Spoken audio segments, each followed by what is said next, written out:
Mobile একটা দিয়ে বুঝতে করে আসে kita kok tuh lebih dari mana pun kayak makan.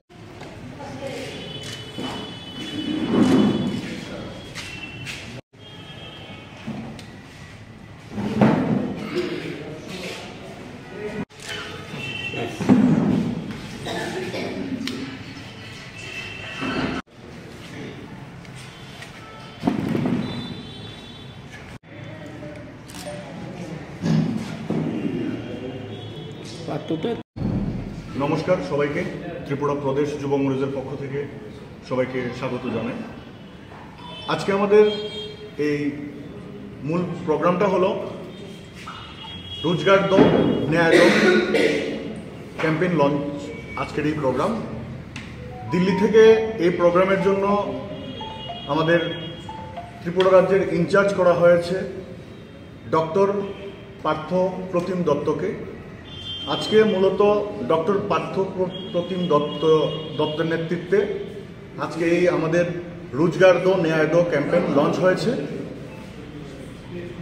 আমার এই ব্যাপারে ডক্টর পার্থ প্রতিম দত্ত আপনাদেরকে বিশদভাবে বিবরণ দেবেন। প্রথমে আমি বলতে চাই যে রোজগার দো ন্যায় দো এই ক্যাম্পেইনটা কেন লঞ্চ করা হয়েছে সারা ভারতবর্ষে। আপনারা জানেন সারা ভারতবর্ষে ইন্ডিয়ান ইয়ুথ কংগ্রেস রোজগার দো ন্যায় দো এই ক্যাম্পেইনটা লঞ্চ করেছেন, কারণ 2014 সালে নরেন্দ্র মোদীজির সরকার এই দেশে ক্ষমতায় আসার আগে ওনারা বলেছিল দেশ কা युवा क्यों रहे बेरोजगार आपकी बार मोदी সরকার। ওনারা বলেছিলেন বছরে 2 কোটি চাকরি দেওয়া হবে, কিন্তু আজ 2014 থেকে শুরু করে 19 গেল, আজ 24 এসে গেছে।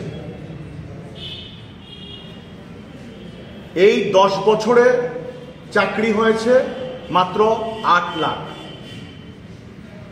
এবং নরেন্দ্র মোদীজি যে স্লোগান তুলেছিলেন দেশ কা युवा क्यों रहे बेरोजगार आपकी बार मोदी সরকার, আজ দেশের যুবকরা বলছে পদ্মফুল শুকিয়ে যাচ্ছে, ঝরে যাচ্ছে পাপড়ি, কারণ প্রতিশ্রুতি দিয়েও হলো না আমাদের বছরে 2 কোটি চাকরি। আজকে যখন দেশের যুবকরা নরেন্দ্র মোদীর ভাওতাবাজি ধরে ফেলেছে, তখন নরেন্দ্র মোদীজি 2024 সালের ধর্মকে নিয়ে রাজনীতি শুরু করেছেন। আপনারা দেখেছেন যে রাম মন্দিরের কাজ এখনো সম্পূর্ণ হয়নি, তারপরও এই 24 নির্বাচনকে সামনে রেখে নরেন্দ্র মোদীজি পাগল হয়ে গেছিলেন যে এই রাম মন্দির উদ্বোধন করার জন্য। আপনারা দেখেছেন আমাদের নেতা রাহুল গান্ধীজি বারবার বলেছেন যে আমরা কোনো ধর্মের বিরুদ্ধে নই, আমরা সেকুলার পার্টি, আমরা ইন্ডিয়ান কনস্টিটিউশনের সেকুলার যে কথাটা আছে সেই কথাটাকে আমরা মান্যতা দিয়ে আমরা রাজনীতি করি। আমরা ধর্মের ভিত্তিতে মানুষকে ভাগ করতে চাই না, আমরা মানুষকে জাতের ভিত্তিতে ভাগ করতে চাই না। এখন আমাদের প্রশ্ন হলো, এই ভারতবর্ষ যুবা দেশ, এই ভারতবর্ষে 65% যুবক এই ভারতবর্ষে বসবাস করেন, যুবক যুবতী। তাহলে কেন এত পার্সেন্টেজ বেরোজগার এই ভারতবর্ষে? আপনারা বলেছিলেন আমাদের সময় বেরোজগারের সংখ্যা বেড়েছে, আপনারা তখন স্লোগান তুলেছিলেন বেরোজগারকে বছরে 2 কোটি চাকরি দেবেন। আমাদের মনমোহন সিংজির সরকারের সময় কংগ্রেস আমলে বেরোজগারের পার্সেন্টেজ ছিল 17%। আজকের দিনে দাঁড়িয়ে সেই পার্সেন্টেজ 25%-এর উপরে দাঁড়িয়েছে। কেন? এখন আপনারা বলেছিলেন আমাদেরকে চাকরি দেবেন, আমাদেরকে ঘরে ঘরে কর্মসংস্থান দেবেন। আজ যখন কর্মসংস্থানের কথা, চাকরির কথা আজকে যখন যুবকরা বলছে, তখন বিজেপির সরকার বলছে পকোড়া ভাজার জন্য। আরে পকোড়া ভাজবো তো কি করে ভাজবো? পকোড়া ভাজতে যে তেলটা লাগে সেটা কংগ্রেস আমলের যে তেল 90 টাকা দিয়ে পেতাম আমরা, সরিষা তেল, সেটা এখন 200 টাকা হয়েছে। পকোড়া ভাজতে গিয়ে যে এলপিজি সিলিন্ডার, সেটা আমরা কংগ্রেস আমলে 414 টাকা দিয়ে পেতাম, আজ সেটা 1200 টাকা হয়ে গেছে। পকোড়া ভাজতে গিয়ে যে আটা ময়দা লাগে সেটার মধ্যে আপনারা জিএসটি লাগিয়ে দিয়েছেন। আমরা কি করে পকোড়া ভাজবো? এটা সারা দেশের যুবকরা আজ প্রশ্ন করছে। আমরা বলতে চাই, আমাদের কংগ্রেস আমলে ঋণ ছিল 58 লাখ কোটি টাকা। আজ 10 বছরে সেই ঋণ গিয়ে দাঁড়িয়েছে 173 লাখ কোটি টাকা। এত টাকা কোথায় গেল? কে খেলো এত টাকা?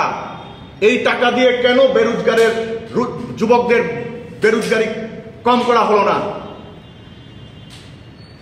আমরা বলতে চাই, আমাদের সময়ে জিডিপি ছিল 6.7, এখন এটা কমে 5.9% হয়েছে।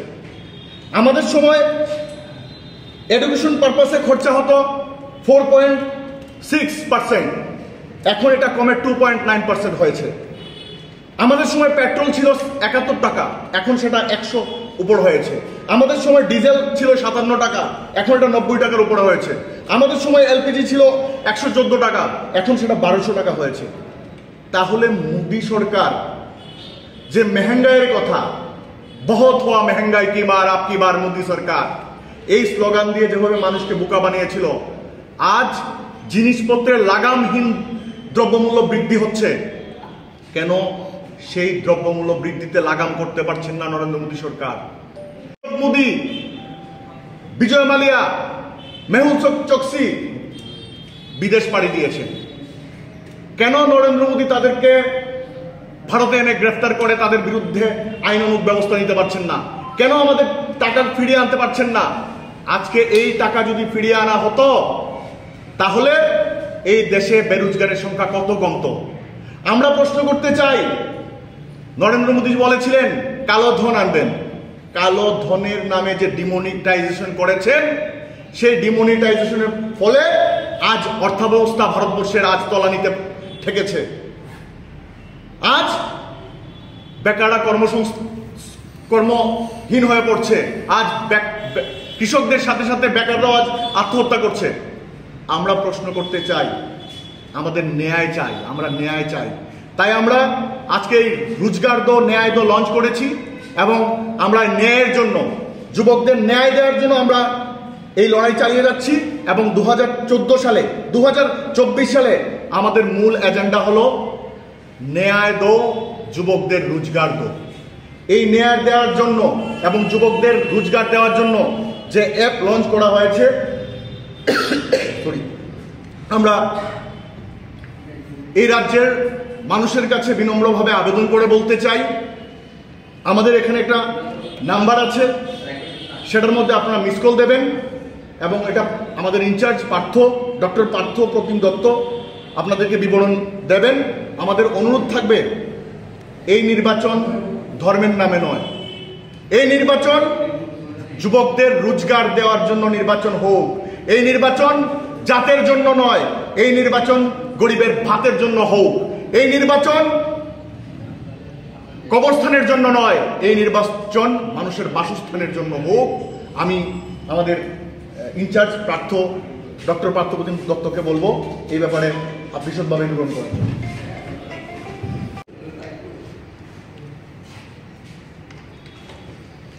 সবাইকে নমস্কার জানাই। সর্বভারতীয় যুব কংগ্রেসের পক্ষ থেকে রোজগার দো ন্যায় দো যে প্রোগ্রাম লঞ্চ করা হয়েছে, সেটা আজকে ত্রিপুরা রাজ্যের সবগুলি বিধানসভাতে ব্লক যুব কংগ্রেসের পক্ষ থেকে আজকে ত্রিপুরা রাজ্যে সেটা লঞ্চ করা হয়েছে। সেই অ্যাপের মাধ্যমে বা সেখানে যে একটা ফোন নাম্বার দেওয়া আছে সর্বভারতীয় যুব কংগ্রেসের পক্ষ থেকে, ওই ফোন নাম্বারটার মাধ্যমে আপনারা মিস কল দিয়ে এই ক্যাম্পেইনের সাথে আপনারা যুক্ত হতে পারবেন। সেই সাথে আপনারা যাদের স্মার্টফোন রয়েছে, সেখানে একটা অ্যাপ আছে, সেই অ্যাপে গিয়ে ওই যুব কংগ্রেস একটা অ্যাপ আছে, সেই যুব কংগ্রেসের অ্যাপে গিয়ে আপনারা সেখানে একটা ক্যাম্পেইন করে একটা অপশন আছে, সেই ক্যাম্পেইনে রোজগার দো ন্যায় দো একটা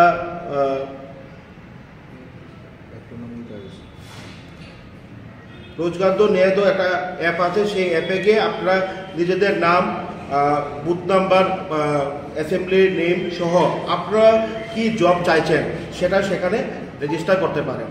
আমরা পরবর্তী সময়ে 60টা বিধানসভা কেন্দ্রে আমরা এই ক্যাম্পেইনের জন্য স্পেসিফিকভাবে আমরা 2 জন করে ভলান্টিয়ার নিযুক্ত করব, যারা ওই বিধানসভা কেন্দ্রগুলিতে প্রতি মানুষের ঘরে ঘরে গিয়ে যুবকদের সাথে কথা বলবে এবং যুবকদের সুবিধা অসুবিধা নিয়ে ওই নম্বরে রেজিস্ট্রেশন করবে এবং পরবর্তী সময় আমরা এগুলি সর্বভারতীয় যুব কংগ্রেস কমিটির কাছে জানাবো এবং পরবর্তী সময় আমরা যুবকদের স্বার্থে সমস্ত দেশব্যাপী এবং এই রাজ্য আমরা আন্দোলন করে তুলব।